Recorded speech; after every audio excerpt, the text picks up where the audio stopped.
안녕하세요. 눈에 넣어도 아프지 않을 딸아이 하나를 키우고 있는 30대 여성입니다. 아이를 볼 때마다 이렇게 하나 키우기도 힘든데 어머니는 어떻게 저랑 오빠들을 키우셨나. 그런 생각이 들면서 감사한 마음이에요. 한편으론 어머니에겐 아버지란 든든한 남편이 있었으니 오히려 나보다 사정이 나으셨으려나 싶기도 하지만요. 아무튼 지금 아이도 잠들었고 괜히 제 마음도 싱숭생숭해져서 익명의 힘을 빌려 제 이야기나 한번 해볼까 합니다. 가벼운 마음으로 들어주세요. 남편이라고 부르자니 온몸에 소름이 돋는 기분이지만 그래도 일단은 남편이라 하겠습니다. 남편하고는 회사에서 알게 된 사이였어요. 타 회사에서 이직을 해왔다는 남편이 저희 부서에 합류했는데 그때 제가 많이 도와줬지요. 다만 제 딴에는 남편이 낯을 가리는 게 눈에 뻔히 보여서 나름대로 잘 적응하라고 먼저 말 걸어주고 챙겨주고 했던 건데 남편은 제가 자기한테 관심이 있어서 그러는 줄 알았다나요? 그러면서 실은 자기도 저에게 호감이 있었다더니 급기야는 데이트 신청까지 해왔는데 황당하고 어이가 없었죠. 하지만 그렇다고 싫은 티를 내자니 괜히 어색해질 것 같기도 하고 그래서 나름대로 상황을 잘 무마시켜 보려고 데이트를 하게 되었습니다. 그런데 회사 안에서만 보던 남편과 회사 밖에서 본 남편은 무척이나 다르더라고요. 회사 안에서는 말수도 적고 뭔가 조심스러웠다면 밖에서는 농담도 잘하고 싹싹하고 무엇보다 어찌나 애정 공세를 퍼부어댔는지 몰라요. 그래서 결국 얼마 후부터 저는 남편과 다른 동료들의 눈을 피해 연애를 시작했는데 솔직히 그때만 해도 결혼까지 하게 될 줄은 꿈에도 상상하지 못했네요. 결혼 당시 시댁이나 친정이나 형편이 넉넉한 편은 아니었기에 특별히 큰 도움을 받은 건 없었어요. 다만 남편이나 저나 모아둔 돈은 꽤 있었기에 둘이 모은 돈을 합하고 거기다 대출까지 받으니 비록 전세긴 했어도 서울에서 신혼살림을 시작할 정도는 되었죠. 야무지고 알뜰살뜰 살다 보면 10년 안에 서울에 있는 아파트 한 채는 마련할 수 있겠지. 그런 꿈을 꾸며 신혼을 이어갔습니다. 그때만 하더라도 저희 두 사람 앞에 행복한 미래만이 기다리고 있을 줄 알았지. 이렇게 제가 영원히 남편을 증오하게 될 줄은 몰랐네요. 저는 어려서부터 아이는 둘쯤 낳고 싶었고 그렇기에 결혼 전에도 남편에게 몇 번이나 그런 이야기를 했었어요. 요즘 너도 나도 먹고 살기 힘들어서 애는 안 낳겠다 하지만 나는 그래도 둘은 낳고 싶다고. 내 아이들한테 이 세상이 얼마나 즐겁고 멋지고 아름다운 곳인지 보여주고 싶다 말이죠. 그리고 제가 이런 이야기를 할 때마다 남편은 자기도 마찬가지라며 아이들에게 부끄럽지 않은 부모가 되자 했었고요. 그런데 막상 결혼한 지 1년이 지나 제가 이제 아이를 가졌으면 좋겠다 하니 남편이 꼭 아이를 가져야겠냐는 거예요. 자기는 좀 자유롭게 살고 싶다면서 말이죠. 저는 생각지도 못한 남편의 발언이 어이가 없었고 급기야는 화도 났어요. 그래서 갑자기 그렇게 말을 바꾸면 어떡하냐고 나는 아이 없는 부부 사이라는 건 생각해 본 적도 없다 그랬습니다. 그런데 남편이 그럼 뭐 지금이라도 헤어져 줄 거냐 그러는데 그때 받은 충격은 이루 말을 할 수가 없었죠. 그리고 그렇게 며칠 동안 저는 남편과 말 한마디 섞지 않았습니다. 남편은 말이 헛나왔다 하면서도 진심 어린 사과는 하지 않았고 오히려 저를 예민한 여자로 몰고 갔으니까요. 그리고 전 그런 남편의 태도에 더 크게 상처를 받았죠. 사랑해서 결혼했고 그래서 아이가 갖고 싶은 건데 이렇게 비참한 기분까지 느껴야 하는 건지. 정말 시도 때도 없이 제 신세가 불쌍해서 눈물이 다 나더라니까요. 하지만 이혼을 결심하기도 쉽지 않았어요. 비록 당시에는 제가 타 회사로 이직을 한 이후이긴 했지만 그래도 제 인맥이 남편 인맥이나 다름없었고 제가 결혼할 때 누구보다 기뻐하셨던 친정부모님을 생각하면 어떻게든 잘 사는 모습만 보여드리고 싶었으니까요. 그런데 그렇게 이러지도 저러지도 못하고 어느덧 한 달쯤 흘렀을 무렵 저는 또 한 번 크게 놀랄 수밖에 없었습니다. 제가 임신했다는 사실을 알게 되었거든요. 비록 남편과 사이는 좋지 않았지만 그래도 남편이 애아빠이니 말을 안 할 수가 없잖아요. 그래서 화해도 할 겸 작은 선물 상자를 사서 그 안에 두 줄로 표시된 임신 테스트기를 넣어 식탁에 올려두었어요. 인터넷에서 보니까 이렇게 해두면 남편들이 너무 좋아서 소리를 지르거나 감격에 눈물을 흘리거나 하더라고요. 그리고 저도 솔직히 남편하고 사이가 안 좋은 와중이긴 했어도 남편도 다른 남편들과 비슷한 반응을 보이지 않을까 은근히 기대를 하고 있었죠. 그런데 몰래 안방문 뒤에 숨어서 지켜본 남편의 반응은 너무나 당혹스러웠습니다. 그건 기뻐하는 사람도 감동한 사람도 아니고 말 그대로 좌절하고 화가 난 사람의 모습이었거든요. 뱃속의 아이에겐 미안했지만 남편이 너무 미워서 지워버릴까 그런 마음마저 들었어요. 하지만 친정부모님은 남편이 너무 크게 놀라서 그랬을 수도 있다며 저더러 임신하면 원래 기분이 크게 오르락내리락 하는 법이라고 제가 오해한 거라 하셨습니다. 시부모님 또한 말씀하시길 남편이 원래 무딘 구석이 있지 않냐면서 저더러 별거 아닌 일을 크게 키우지 말라셨고요. 하지만 이후로도 남편이 보인 반응은 제가 알고 있던 태어날 아이를 기다리는 아빠의 모습과는 많이 달랐고 저에게도 하루가 다르게 무심해져만 갔네요. 그러다 하루는 남편이 샤워를 하러 들어갔을 때였습니다. TV를 보는데 홈쇼핑에서 젖병 소독기를 팔고 있더라고요. 그리고 그 가격이 제가 인터넷에서 봤던 것보다 훨씬 저렴했어요. 그래서 얼른 사야겠다는 생각이 들어 제 핸드폰을 찾는데 도대체 이 핸드폰이 어디로 간 건지 아무리 찾아도 안 보이는 거예요. 반면에 남편 핸드폰은 소파 위에 있었기에 일단은 주문부터 하자는 생각으로 핸드폰을 켰습니다. 패턴으로 잠겨 있긴 했지만 연애 때부터 늘 똑같은 패턴이라 쉽게 풀 수 있었고요. 그리고 홈쇼핑 전화번호를 누르려던 순간 어째서인지 메신저가 제 눈에 들어왔고 지금도 왜 그랬는지는 모르겠는데 한번 확인해보고 싶은 충동이 들대요. 그런데 다행이라고 해야 할지 메신저에는 의심할 만한 건 아무것도 없었어요. 그래서 왠지 모를 안도를 하고 통화 목록을 보는데 어떤 한 사람만 성도 없이 딱 두 글자 이름으로 저장이 되어 있는 게 아니겠어요? 그리고 좀 살펴보니까 하루에도 3-4번 넘게 통화를 주고받은 흔적까지. 뭐라 콕 집어 말할 수는 없었지만 기분 나쁜 예감에 제 심장이 벌렁벌렁 뛰더라고요. 저는 그 전화번호를 얼른 옮겨 적어 이튿날 남편이 출근하기가 무섭게 제 핸드폰에 저장을 했어요. 그러자 그 여자 프로필이 제 메신저에 떴는데 제가 아는 여자였습니다. 남편의 오래된 동창이라며 저희 연애할 때 몇 번 술도 같이 마시고 결혼식에도 왔던 친구였죠. 그러니 제 의심은 확신으로 커질 수밖에 없었습니다. 저도 아는 남편의 친구인데 생판 다른 이름으로 저장해놓고 주고받은 메신저는 하나도 없는데 하루에도 몇 번씩 통화는 주고받았다는 게 어떤 식으로 생각해도 말이 되질 않더라고요. 그래서 그때부턴 태교를 해야 하는 그 중요한 시간에 배우자의 불륜 외도 있단 거나 검색하며 시간을 보내게 되었어요. 확실한 증거도 없고 혹시나 뱃속의 아이가 잘못될까 싶어 제대로 욕 한 번 못하고 울지도 못하면서 말이죠. 그리고 그렇게 지옥 같은 날들이 흘러가던 중 저에게도 기회가 왔으니 남편이 핸드폰을 두고 출근을 했어요. 가지러 올 만한 상황이 안 된다며 저한테 가져다 달라 했지만 저는 제 불러온 배를 핑계로 못 간다고 핸드폰 없이 하루 지낸다고 죽는 거 아니지 않냐고 참으라 했죠. 그리고 그때부터 저는 남편이 퇴근하기 전까지 말 그대로 남편의 핸드폰을 샅샅이 뒤지기 시작했습니다. 뭐라도 하나만, 확실한 하나만 나와라. 그게 남편이 바람을 폈다는 증거든 아니면 결백하다는 증거든 제발 확실한 하나만 나와달라고 마음속으로 빌면서 말이죠.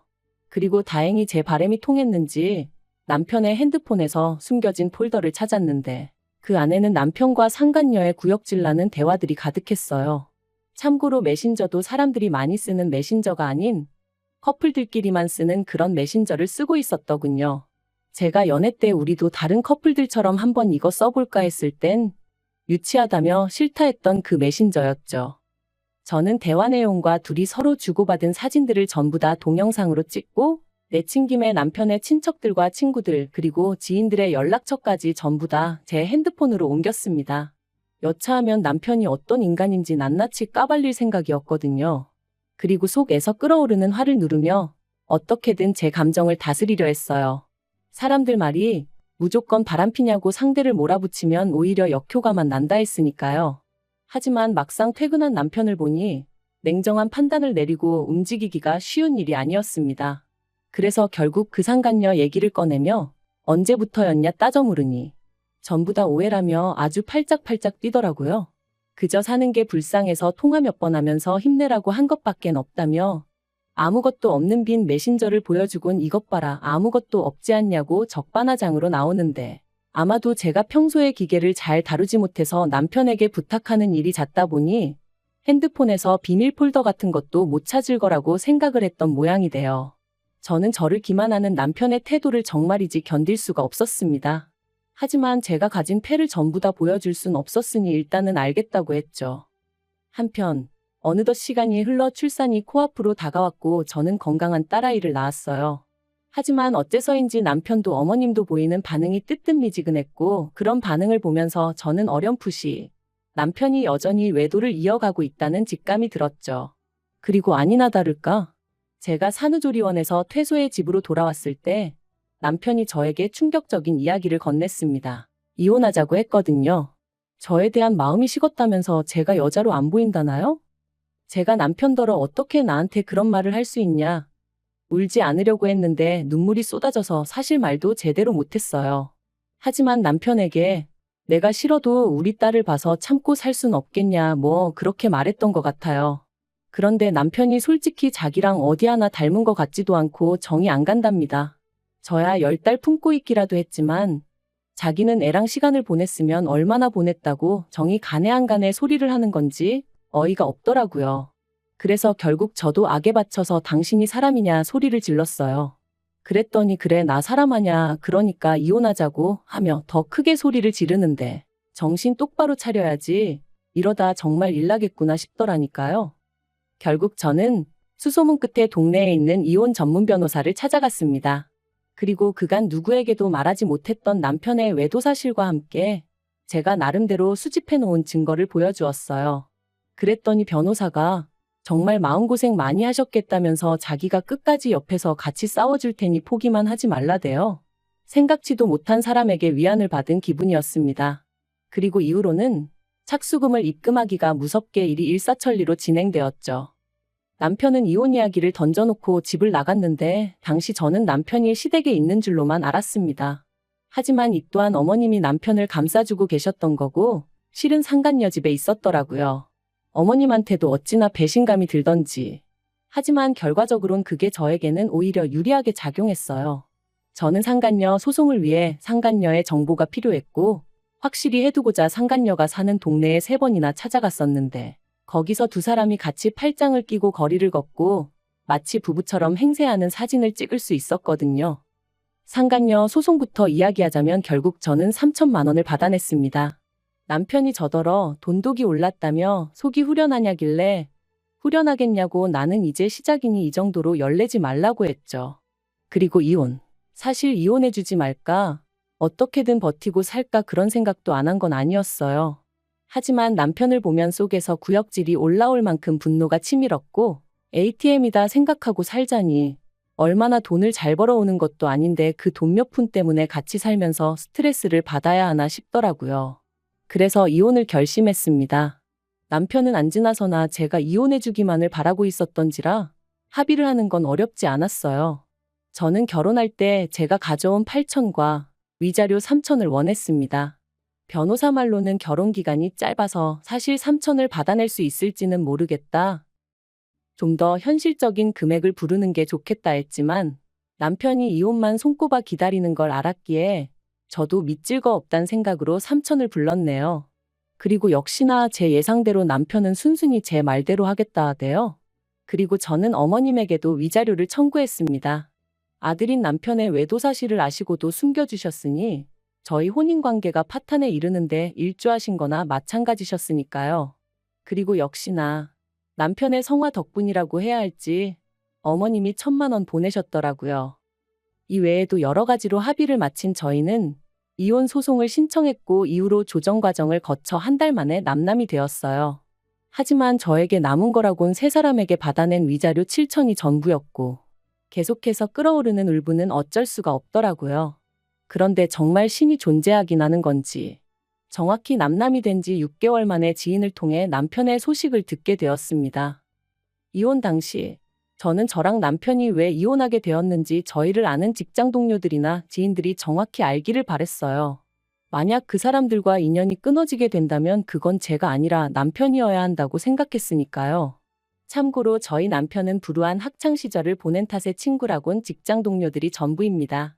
그래서 그들 중 가장 입이 가벼운 사람에게 저희가 어쩌다 이혼하게 된 건지 전부 다 털어놓았어요.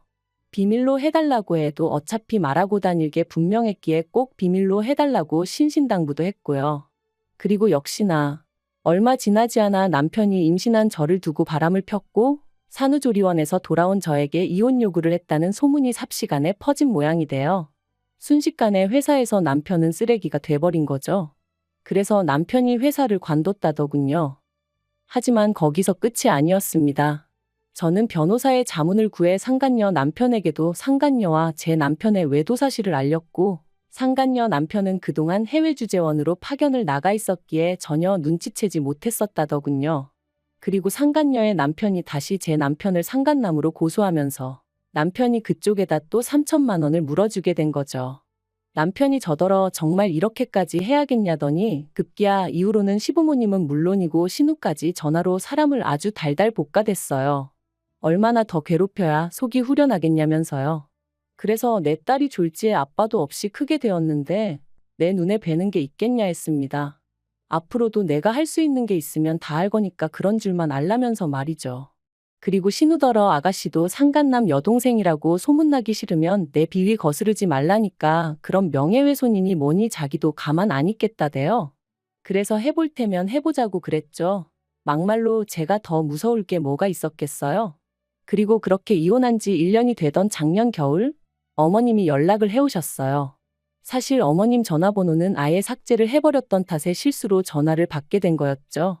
어머님께서 잘 지냈냐 하시더니 하나밖에 없는 손녀 돌도 못 챙겨준 게 내심 마음에 걸리셔서 연락을 하셨답니다. 황당해서 신경 쓰지 않으셔도 된다고 했어요.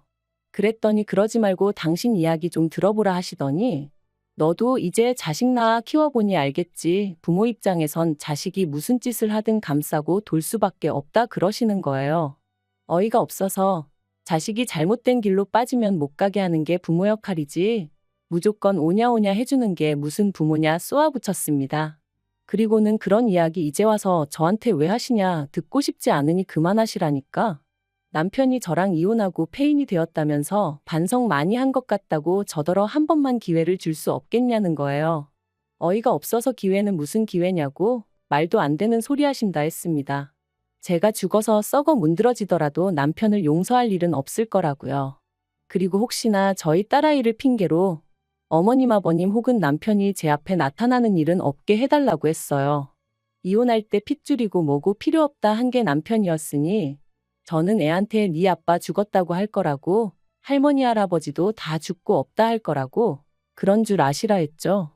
그랬더니 어머님이 천륜이 네 멋대로 끊어지냐 하시길래 그거 먼저 끊고 도망간 게 어머님 아들인 거 기억 안 나시냐? 조심하셔라 그러다 또 어떤 엑스한테 눈 돌아가서 그땐 어머님하고도 연 끊는다 하고도 남을 작자다 그래버렸네요. 그리고 지금 오늘 이렇게 과거를 다시 곱씹다 보니 누군가 저에게 그러더라고요. 그래도 아이 아빠인데 남자가 순간 한눈 좀 팔 수도 있는 건데 참고 기다리지 그랬냐고요. 비온 뒤에 땅이 더 굳어지는 법이라면서 말이죠. 하지만 그건 자기가 겪어보지 않아서 그래요. 믿음과 신뢰를 저버리고 쾌락만 쫓는 사람이 무슨 애한테 좋은 본보기가 되어주겠어요? 아무튼 오늘로써 다시 한번 과거는 훌을 털어버리고 아이와 저 두 사람의 행복한 앞날을 꿈꾸며 한 걸음 한 걸음 나아가 볼게요.